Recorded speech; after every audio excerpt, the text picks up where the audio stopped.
INCAP, International Cultural Arts Program, where we learn about different cultures and different holidays and people through the most influential and creative and iconic minds and people in their industry. My name is Amber McKenzie, and today we're going to be talking to the legend and pumpkin master, Chris Sora. That's how you say your last name, right? Soria. Soria. Okay. So how are you today? I'm good. Thank you for having me. It's an exciting time of year for me. Of course. So I know that you've already told me, but could you tell everybody here about Maniac Pumpkin and how it got started? Sure. Maniac Pumpkins is a pumpkin carving company, and we do a variety of different types of art and services, including pumpkin carving, but as well as time-lapse photography, in-person events, virtual classes, and all sorts of different services and products that revolve around pumpkins. And our season, goes from September to all the way up until Thanksgiving. October is certainly a really busy time for us, but it's a full seasonal business, and we carve a lot of pumpkins. Awesome. So where are you located again? We are located this year at Ridge Hill, which is in Westchester, New York. We have a really big space. Every year, we acquire a different pop-up space in which we carve our pumpkins and run our operation. And it's different every year. So, every year is kind of a last minute scramble to move into a space and get it ready for a pumpkin business, and then, get the wheels turning. So we have a really exciting space this year. Nice. So what inspired you to start carving pumpkins professionally and not just like as a hobby or something you do for fun and at Sure. Halloween time? Yeah, well, definitely started off as something to do just for fun, and being excited about Halloween time and being given an excuse to have fun making a costume or coming up with really cool decorations. At the time, Mark and I, were young artists, working at a lot of bars and restaurants in the city. And, we would also have like really cool Halloween parties, and we would come up with, props and different decorations, as well as carved pumpkins to, bring to the party or have on the bar. And we had a lot of fun with it. People seemed to really enjoy them and get really excited about them. So, over a couple of years, we had carved a number of pumpkins, and our first big piece of press was in Wired magazine, and they did an article about our geeked out pumpkins. We did a lot of Star Wars characters and pop culture references like that. And then our first big client, I believe in 2008, was the New York Yankees. When they found out they were making it to the World Series, they ordered 50 pumpkins with their World Series logo on it for each of the skyboxes at Yankee Stadium for Game 1, which at the time was, in 2 or 3 days. And, we were a small operation. It was really just me or Mark. Sorry. It was really just me or Mark, carving out of our small Brooklyn apartment. And, we called some friends over to help us out, and we fulfilled a pretty substantial order for, a corporate client that we were excited to do something for. And that was our first big gig. And, after that, we continued. We went from doing 50 to 100 pumpkins a year to hundreds of pumpkins a year. And now, we probably carve, well over 1,000 pumpkins in a season, offer a variety of services beyond just a pumpkin. We're doing a lot of in-house photography and, high quality video and time lapse video content of the pumpkins we're carving and whatnot, you know, for advertising purposes and for social media purposes, as well as the classes and live demos. So it's a very multimedia, multifaceted operation that revolve around, you know, the pumpkin. Yeah. You talked about having 50 pumpkins in 2 to 3 days. What is the largest amount of pumpkins you've had to carve for an event? We have, I'm trying to think. We've carved, you know, over 100 pumpkins for some clients. You know, there's instances where, like for example, the Standard Hotel also will order 50 to 100 pumpkins for their hotel. And we also do a lot of jack-o'-lanterns, you know, traditional triangle eyes, nose in the mouth jack-o'-lanterns. Sometimes we get orders, you know, by the dozen, you know, you know, up to 100 or more, just traditional jack-o'-lanterns that need to be carved for something that, you know, we carve and provide also. So, yeah, the numbers get high sometimes. And then we also carve giant, you know, all different types of pumpkins. So, you know, there's also giant pumpkins that can weigh over 1,000 pounds, even over 2,000 pounds that, for certain events like Luna Park at Coney Island and events where there's, you know, these giant pumpkins that we're carving are really exciting things for us to do also. Oh, wow. Is it like, how do you like take all of the guts out of a 2,000-pound pumpkin? I feel like that's just so gross to me. Yeah. Well, it takes hands, but the giant pumpkins, believe it or not, well, we're doing more of a sculptural process. So we have different styles of carving that we do. A lot of the carving that we do, it does involve scooping the pumpkin and lighting it from the inside. And then we also do sculptural pumpkins in which we're not scooping the pumpkin, but we're, you know, really kind of removing the pumpkin relief style to create, you know, a sculpture within the pulp of the pumpkin. So the giant pumpkins don't get scooped, but they do have giant pumpkin seeds that oftentimes the farmers will like to remove from the pumpkin before providing the pumpkin to somebody, because of course it's those giant pumpkin seeds that make and grow more giant pumpkins. So they're very valuable to the farmers. Wonderful. So do you grow your own pumpkins, like some of your own pumpkins, or do you just buy them all? Yeah, well, I can honestly say that I have grown one pumpkin this year. It grew Woo! it grew in my backyard, and the landscaper thought it was a watermelon. And I told him, I was like, no, because it was green still. And I was like, I guarantee it's a pumpkin. And lo and behold, you know, I cut it off the vine and it turned orange. But we get our pumpkins from a number of different sources. You know, pretty much all local farms. And there's a few farms that we work with, you know, including Sycamore Farms. Shout out to Sycamore Farms. They actually grew. They never used to grow pumpkins. They're not a pumpkin farm, but they did try, you know, growing pumpkins a number of years ago.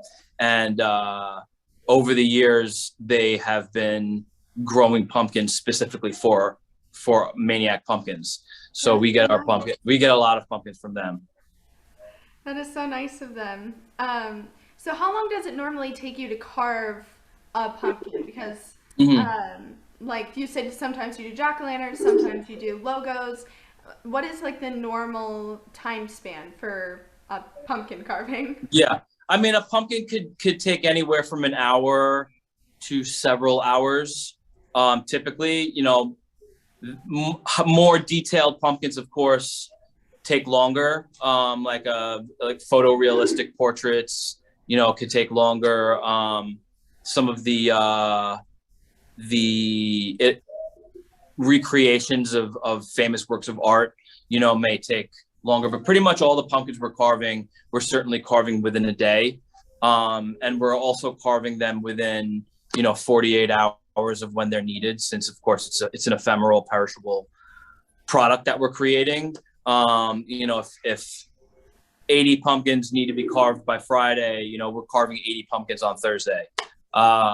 So yeah, I mean, we're kind of always constantly racing the clock, and but it makes it exciting. What is the longest amount of time you've ever spent carving one pumpkin?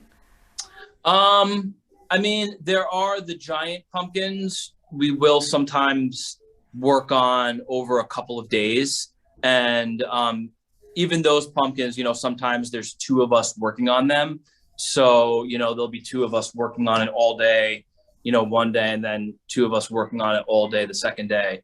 I would say probably those pumpkins, certainly require a little bit more attention, and also have their bigger canvases to work on in more detail. So, the bigger ones, take longer. And then, the individual ones, for the most part, are always being carved within a day. Sometimes if it's something like a highly detailed family portrait with a lot of different people, and, something like that could certainly take like, 8 to 10 hours. Oh my, I just had how do you keep them from rotting in that amount of time? Because I know whenever I carve a pumpkin, it like starts rotting right away.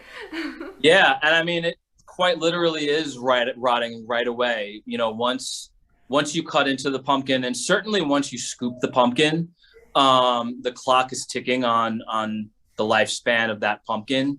And we tell people the pumpkins will last anywhere from like 2 or 3 days to a week. Sometimes you can, if you get a week out of a pumpkin, you're lucky. But it's definitely one of those things where, if you carve a pumpkin in the beginning of October, it's very highly unlikely that pumpkin will still be around by Halloween. The biggest factor in how long a pumpkin lasts is temperature. So especially if you're somewhere warm, or if there's, a time where, the temperature is particularly warm and you have your pumpkin outside, the pumpkin's going to rot a lot quicker than, if it's kept somewhere cold. And definitely when it's not on display, if you've worked on a pumpkin a lot and you want it to last as long as possible, you could put it in the refrigerator when it's not on display, and it'll last longer if you have room in the refrigerator for a pumpkin. Of course, I definitely don't. And also living in Los Angeles, my pumpkin's gonna rot very soon. So maybe, Oh yeah, definitely. maybe a couple days before Halloween. What is the most difficult carving you've ever had to carve? Because your partner Mike sent me a picture of like this giant pumpkin with, I don't remember what it was for, but it was the skeleton on this pirate ship. Oh yeah, Mark and I worked on that together. Yes, that looked so difficult. So like what has been the hardest thing you've ever had to carve? Yeah, I don't know what I feel like. An example like that, is definitely a challenge, because we're trying to do something, we're usually doing something that we've never done before, every time. We've carved plenty of pumpkins, but we've never carved, a skeleton pirate, driving a pirate ship, with a whole bunch of different elements going on. So, we plan it out, of course, and we work on it, in various stages. And, there's certainly a degree of improv that occurs.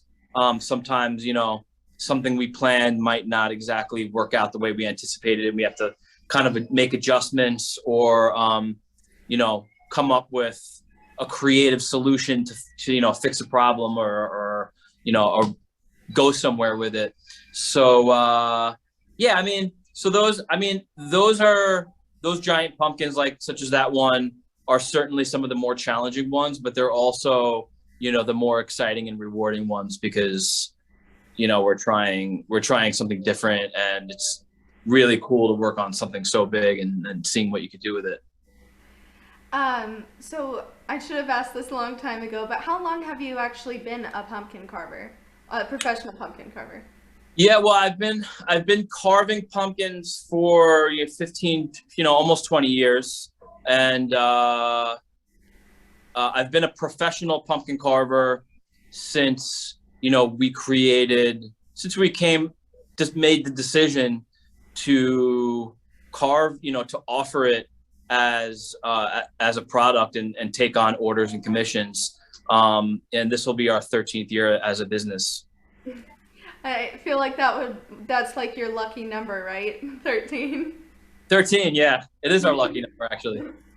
um, how does one even become a professional pumpkin carver? Like, what advice would you give somebody if they wanted to take this up as a profession? Yeah, I mean, uh, a lot of the artists we work with, including Mark and myself, are artists in other mediums prior to pumpkin carving. So we're painters and illustrators and designers and work in a variety of mediums. And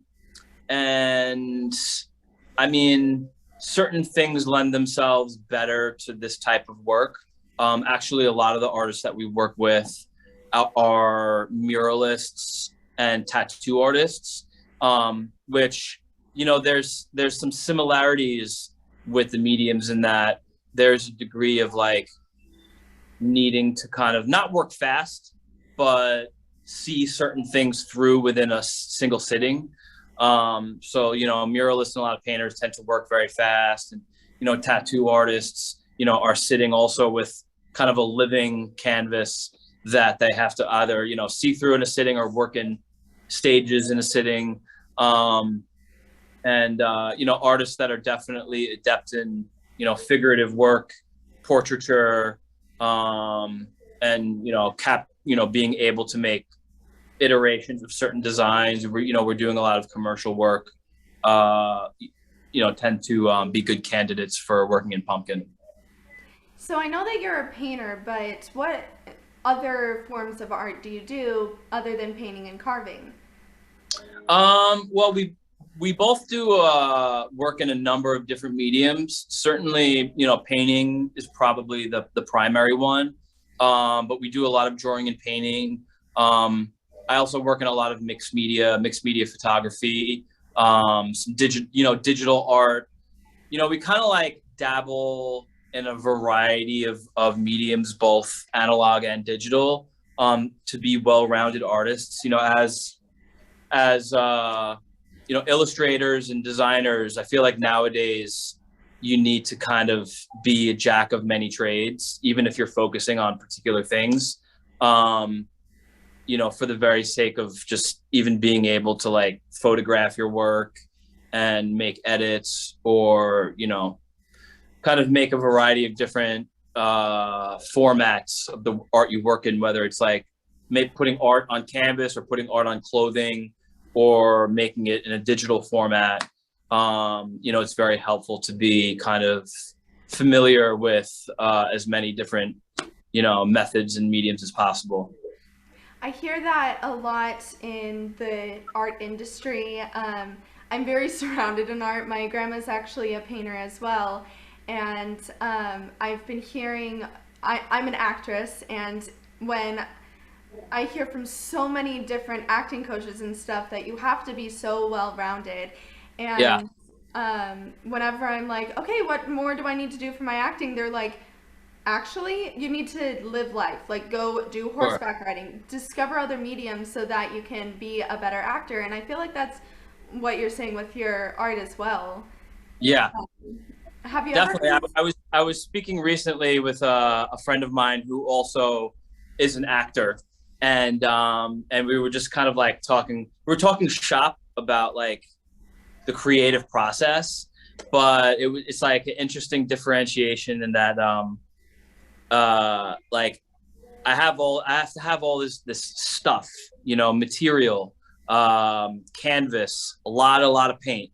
Obviously for pumpkins, a lot of pumpkins, tools, camera equipment, 6 feet long sheets of plexiglass, like a lot of stuff. And he, in the instance of an actor or performer, you are the material. So uh, it's like kind of, it's more internalized, and like you have to like build a lot of material in your repertoire, but it's kind of in a different form. You have to that have a lot of self-contained. emotional tools and emotional baggage. Yeah. um, but I feel like that goes with a lot of creativity because you have to have your own life experiences to really make something that is true for you when you're doing your own thing. Um, so, can you tell us a little bit about your time on Halloween Wars? Hmm. Yeah, sure. I was on season 1 of Halloween Wars. Uh my team was Skulls of the Abyss, and it was I mean, this was I forget the first year. This is about 7 years or so ago.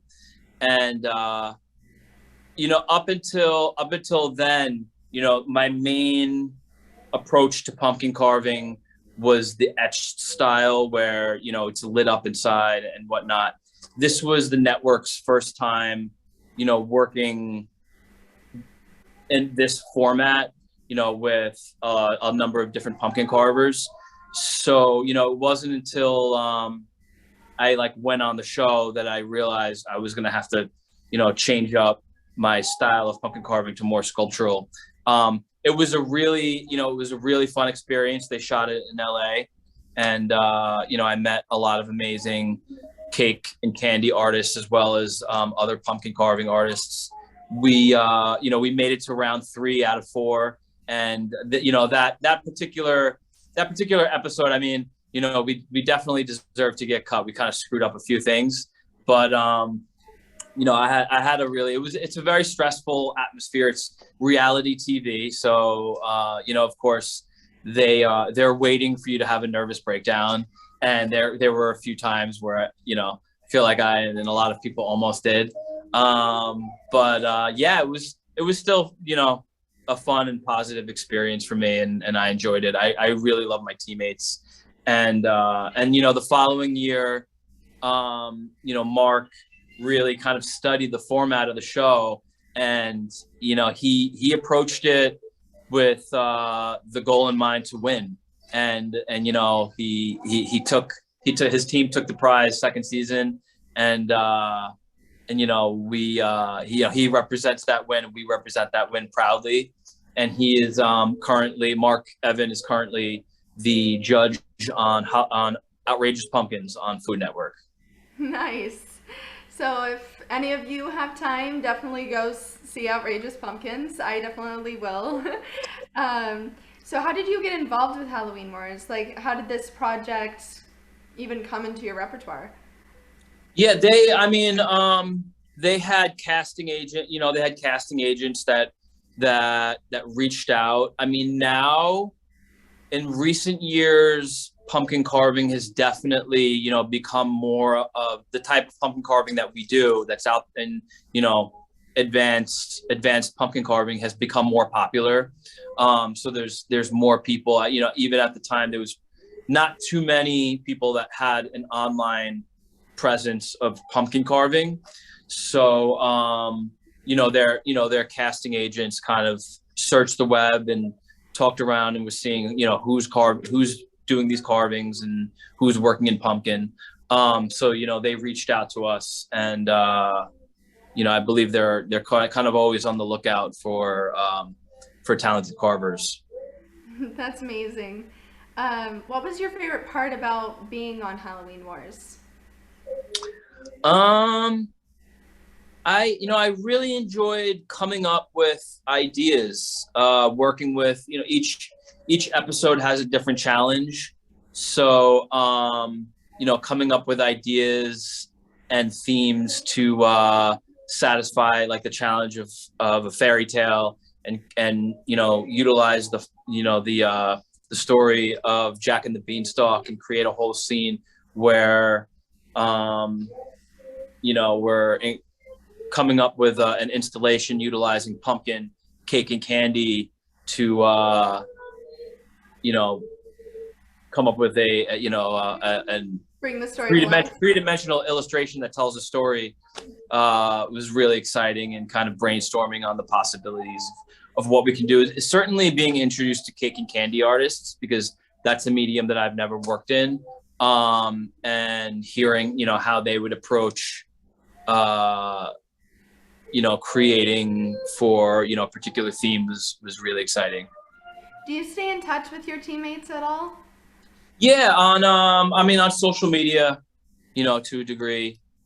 I feel Um, like after you're not with them for a while, you just sort of get disconnected, right? yeah, we do. I mean, that happens in a lot of facets nowadays, especially like with everything going on. It's we're like so connected through social media, but then there's we often that's the most we'll see of each other, especially if you live in different parts of the world, different parts of the country. Of course. So you said on how, sorry, you said that you really loved the challenge and the creativity that came with Halloween Wars. Do you ever get an order where they're just like, I need 80 fairy tale pumpkins, and then you have to come up with the characters and everything? Yeah, no, we certainly do. We get orders where, the content, the artwork, the image, or whatever is already kind of been decided on by the client, or by a team, and they really just want to translate it in pumpkin. And then we get orders where we need to do some art directing and come up with some ideas, and create mock-ups. So we do also create original content for clients as well. I don't know if this is too personal, but do you have any kids and do they enjoy carving or doing art themselves? Yeah, I have two we both have two kids each. I Oh, have two I have two twin daughters that are 3, and they're really excited about Halloween this year. They kind of get it now, and they know they're like into costumes and dressing up.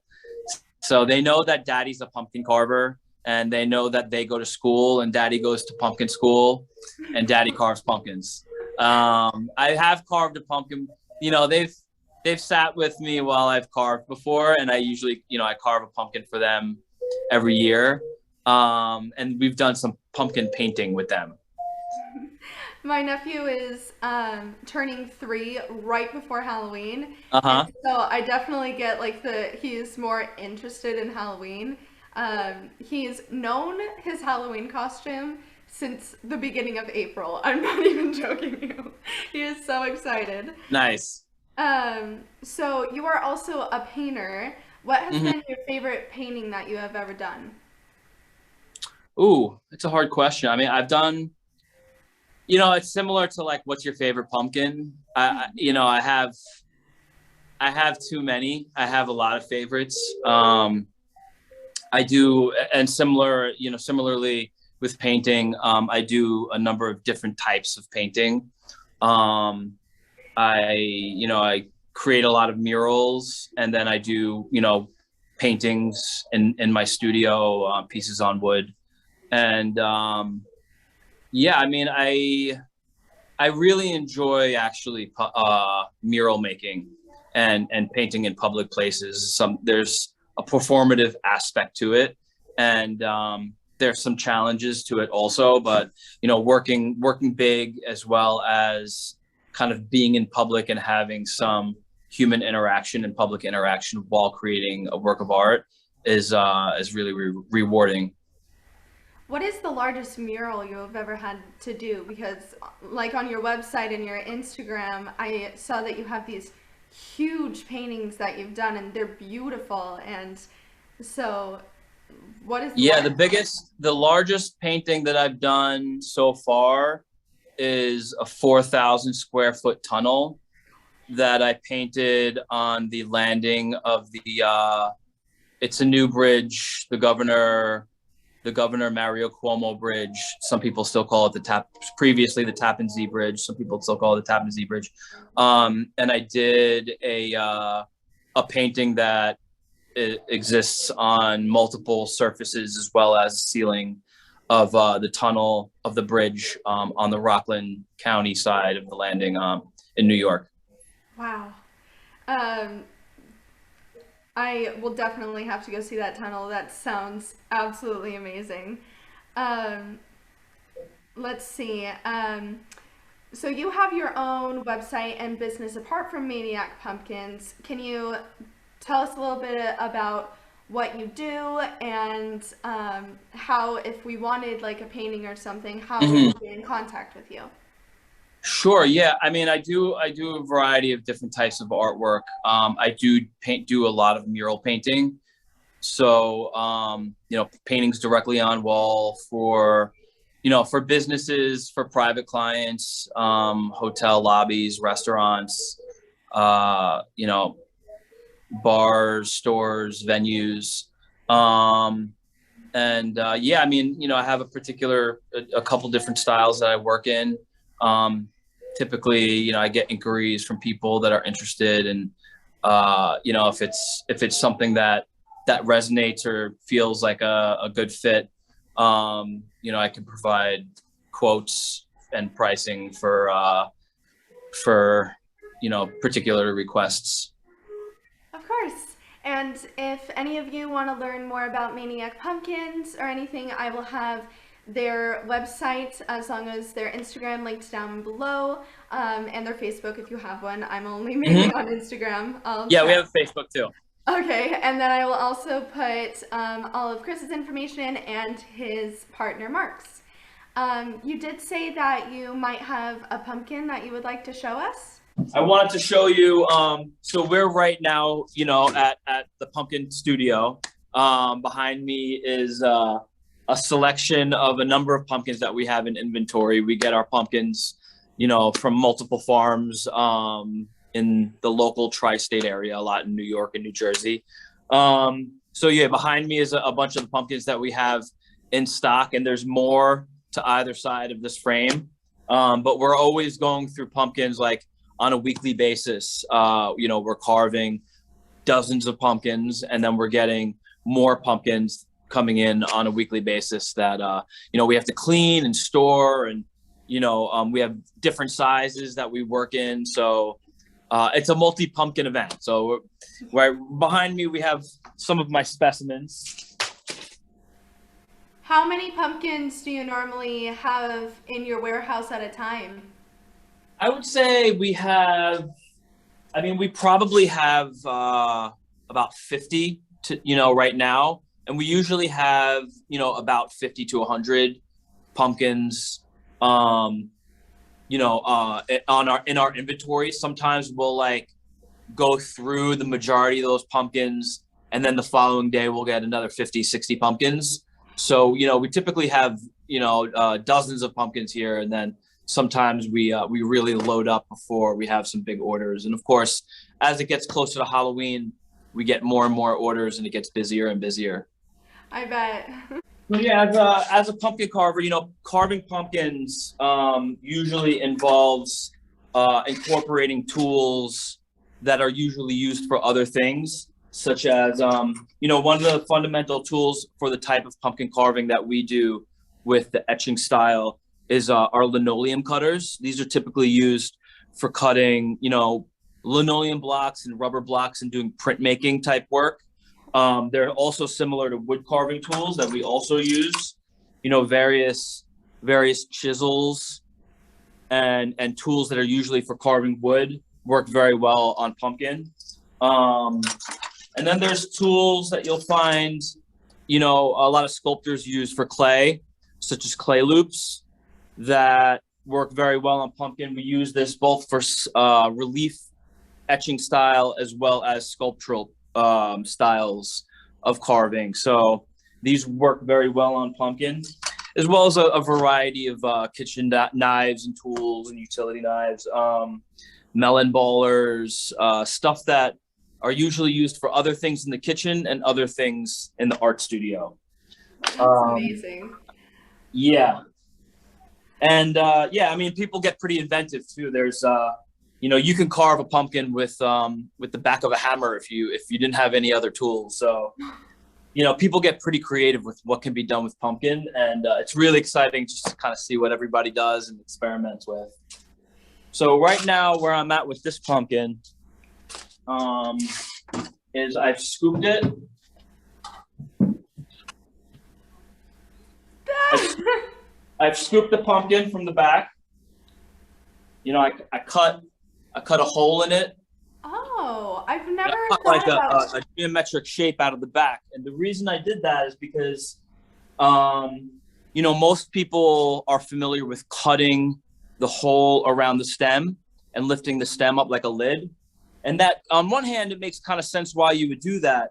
However, you know, the stem is still kind of like providing structural support for the entire pumpkin. So when you remove that, it's almost like removing the center of an umbrella. You know, that's the middle of the umbrella is holding all the rest of the umbrella together. So the stem is doing that in a similar sense. When the pumpkin starts to break down, it's going to break down a lot quicker if you remove the stem. And then it'll also, you know, start to implode from the top first. That's why the lid usually falls through when you cut the top off. But yeah, we cut the back off. And as you can see, you know, this is the back of the pumpkin, and this is the pulp. So it's kind of, it has some, you know, this one's kind of thick. And sometimes we're looking for a particularly thick pumpkin, especially depending on the type of art we're doing. And a good indication of how thick the pumpkin is usually by how thick the stem is. So if it has a thick stem, it's usually a good indication that, you know, the pumpkin's a thick one also. So, you know, of course I scooped the guts out already.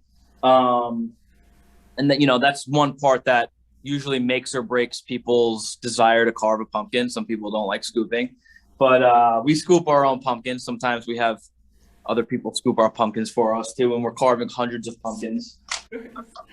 I would have. So yeah, I mean, you know, we draw our designs out first with ballpoint pen on the pumpkin, and you know, really going in with a plan is definitely, you know, a good way. You could kind of experiment and just see what happens. But even with jack-o'-lanterns, drawing the faces out first with pen and then, you know, carving into that helps you approach it. Because once you're against the pumpkin really close, especially for bigger pumpkins that are round, you know, you forget kind of where you really want to position your features or your design. So I drew it out first. And then, like, you know, as I mentioned, using a linoleum cutter, I etched into the pumpkin, and it removes, like, I'll show you what it looks like up close. So, you know, when you slice it out, it kind of produces these little thin strips of like linguine shaped pumpkin. And, you know, this is a particular nib that I'm using. So different nibs produce different results, of course. And then, you know, the idea is the deeper I go into the pumpkin, the more light that's going to come out. So it's kind of almost like an inverted process. It's similar to different kinds of painting and watercolor painting, except, you know, the deeper I go, the thinner the pulp is in that area and the more light that's passing through. Do you keep a picture next to you as reference, or is Yes. it just a ballpoint? Oh, all right. No. Yeah, having a reference is definitely very helpful and usually necessary to, you know, accompany the carving, especially, you know, initially we work on the carving with the lights on so we could see what we're doing. And then later on, we dim the lights and, you know, resume carving into it. So it usually helps to have some sort of frame of reference, either on our iPad in front of us or like printed out while we're working on the carving. So do you use tools like drills as well, or just things that are less risky? Yeah, not too frequently do we use power tools. We have used power tools on pumpkin before, and you know, tools like Dremels, like little small tools also. They're very handy for the styrofoam pumpkins, but for real pumpkins, blades and like more handheld tools work a lot better. But we've tried using, like, you know, a variety of power tools also. Usually power tools come in handy when we're building, you know, a structure that we're going to position the pumpkins on. So, do you find carving styrofoam pumpkins easier or harder than a real pumpkin? In certain ways, it can be more challenging. One of the main ways it is more challenging is that we have to suit up in like respirator masks and like kind of cloth has almost hazmat suits because it produces a fine powder when you're working on it, so it's not good to breathe in. So like usually, and it gets very messy, so we usually have to create kind of almost a sterile environment and always like be like fully like respirator mask and suited up to work on them because they're very messy. Pumpkins, we can hang out and like carve our pumpkins, and it's not, we're not worried too much about the dust going up in the air. But they're still kind of fun to work on. We do enjoy them, but 90% of the work we do is still in real pumpkins. I figure that you have a lot of trash, like with all of your carvings and such. Where do you keep all of that? Like, do you have a dumpster come by, or because I feel like that would be very, very messy. Definitely, and I mean that's often been a big challenge in the past to figure out where we're going to put our garbage, and usually finding out where we can dispose of the pumpkin guts in an eco-friendly manner. So in the past, we've always been able to find a local farm in which we can take the guts to compost. This year, we're in a new location, so we'll have to find somewhere close, or we'll bring the guts to a local farm that we're familiar with at some point. Nice. What has been your like favorite place that you have um, gone for an event for your pumpkin carving? I mean, one of my favorite places to carve is Luna Park in Coney Island in Brooklyn. Um, it's an amusement park. On the West Coast, you could maybe like compare it to the amusement park at Santa Monica or like at Santa Cruz. It's a little bigger. It's older. It's really is the original amusement park. A lot of the original rides like Ferris wheels and roller coasters and amusement park rides were like created and engineered and pioneered at Luna Park. And it has an interesting atmosphere. A lot of strange people, and they have us carve a giant pumpkin every year, about a 2,000-pound pumpkin, every year at Luna Park that we usually team up on. Mark and I will work on it. We have another carver named Lenny Calvin that we'll work with. We might be working with a new carver this year. So it's always like a two-person kind of job over the span of a day. And it's a great atmosphere to carve. But I've also, it's been fun. We've carved a lot in Manhattan, like in the city in Union Square, and definitely being in the heart of the city in a place like Union Square where people from all walks of life are kind of passing through presents, just a lot of interesting interactions. And again, like I said, carving in public, making art in public is kind of a form of performance art in addition to visual art. So there's a component of that that's satisfying also. Would you ever consider like branching out your company to places like all across the world, or do you like staying in the New York state? Yeah, I mean, in the past we've done a lot of work. We have done work on the West Coast, and we typically do travel and or staff for various parks, and various events throughout the country. It's we've been presented certainly with much more challenges in the past couple of years since COVID. But so we're certainly much more local this year and last year in terms of not traveling too far. However, we did kind of pivot a little bit given the circumstances, and that now provide virtual classes and virtual demos. And so, we're teaching classes as well as giving demonstrations in multiple time zones, our home, from both our pumpkin studios and our home studios. So like now we've kind of entered a different space that, is certainly virtual, but we're able to travel from New York to California to Florida to Europe to, certainly kind of wherever there's a demand for that type of thing. And yeah, it's interesting. I mean, there's a lot.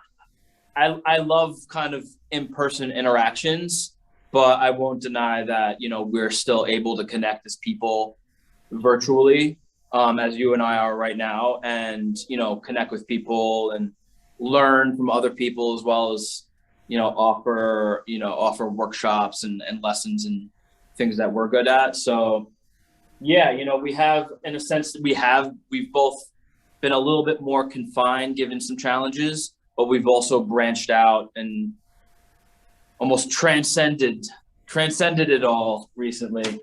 But yeah, so we do have a lot of clients, throughout the country as well as Canada, and other parts of the world that we work with.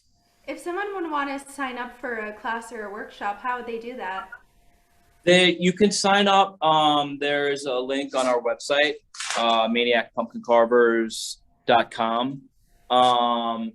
I believe there's a link up. If there's not a link up, it will be up very shortly, on, how and where you can sign up to take a class.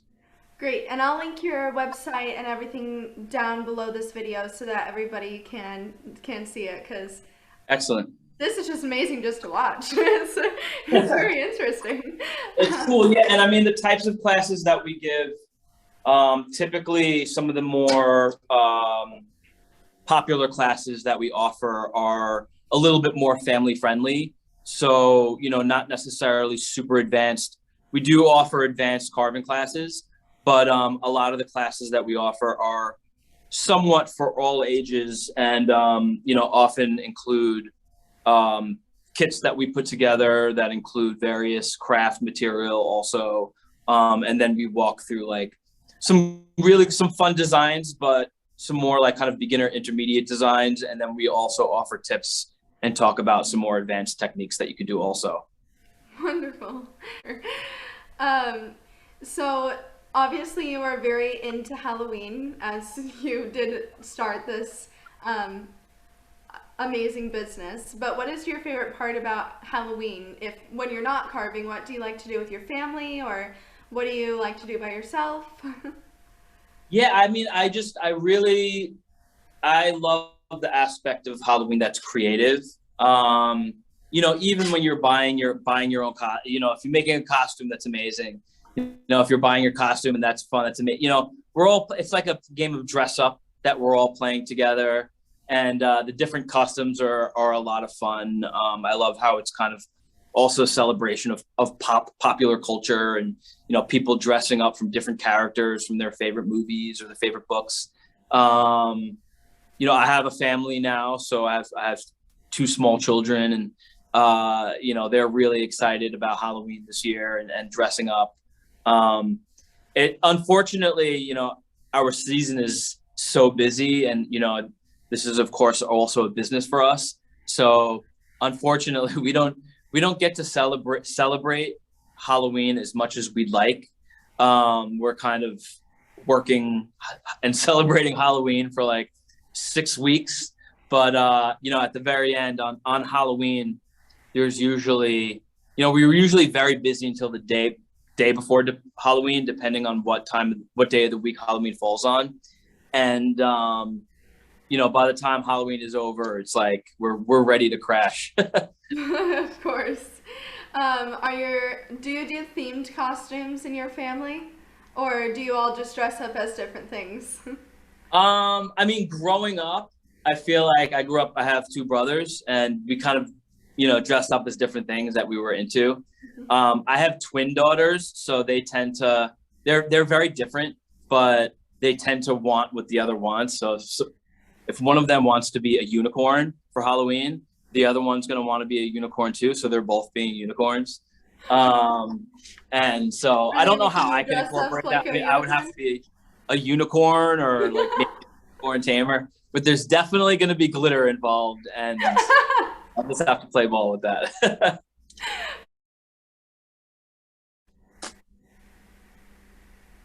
Got the other one off. Yeah. Wow, that looks so cool. Yeah, it's you know, you could see in here in the highlights, it's like a canyon. Yeah, it really is. So that's Carnage from the new Venom movie.